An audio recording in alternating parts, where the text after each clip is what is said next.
बावजूद, जहां जहां फैसले के कांग्रेस या बावजूद भी अभी कांग्रेस के आपने गठबंधन बात की है। सरकारें बनी हैं जनादेश पर, तो वहां पर भी सवाल होंगे कि वहां पर फिर बीजेपी का जो फार्मूला, जो आरोप लगाते हैं कि इनका ईवीएम सब कुछ इनका, तो फिर केरल में नतीजे कुछ और होते, झारखंड में नतीजे कुछ और होते, कर्नाटक में नतीजे कुछ और होते। देखिए सीधी और साफ बात है, आप ये समझिए कि जिस तरीके से भारतीय जनता पार्टी ने देश के बड़े बड़े तंत्र को कब्जा कर, आप बताइए, मैं यहां बोलना चाहती हूं, उन्होंने कहा जनता को इन पर विश्वास है। अरे जनता आत्महत्या करी है भाई, बच्चे 18 बच्चे मर चुके हैं। कौन से लोक में हैं आप? कौन से लोक में? पृथ्वी पर ही है ना आप? बच्चे आत्महत्या कर रहे हैं, सड़कों पर प्रदर्शन कर रहे हैं। अगर आपकी सरकार से संतुष्ट हैं, आप एक ऐसी एनजीओ को लाते हो जो बच्चों के पेपर कराती है, लगातार फेल होती है, लगातार लीक होती है, लेकिन आप शिक्षा मंत्री का इस्तीफा नहीं लेते।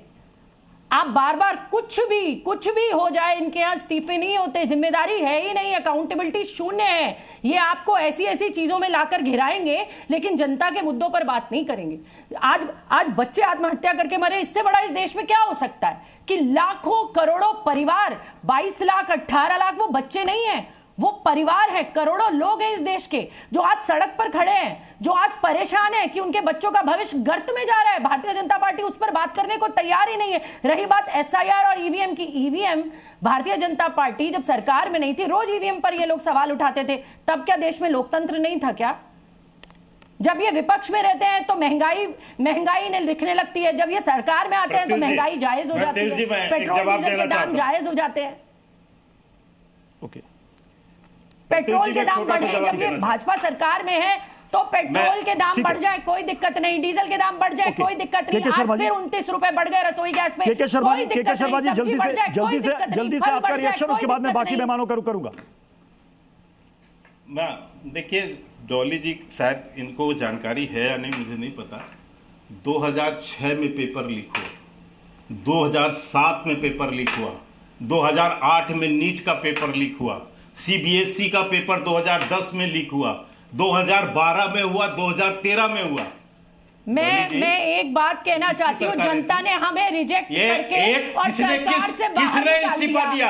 आप 13 साल से सरकार में हैं, आपको तो बाहर हमेशा के लिए निकाल दिया। आप साफ थे, आपको जनता सरकार में लाई, आप क्या कर रहे हैं? आप क्यों शिक्षा मंत्री का इस्तीफा ले रहे हैं? डॉली जी ये चिल्लाए मत, बोले डॉली जी, ये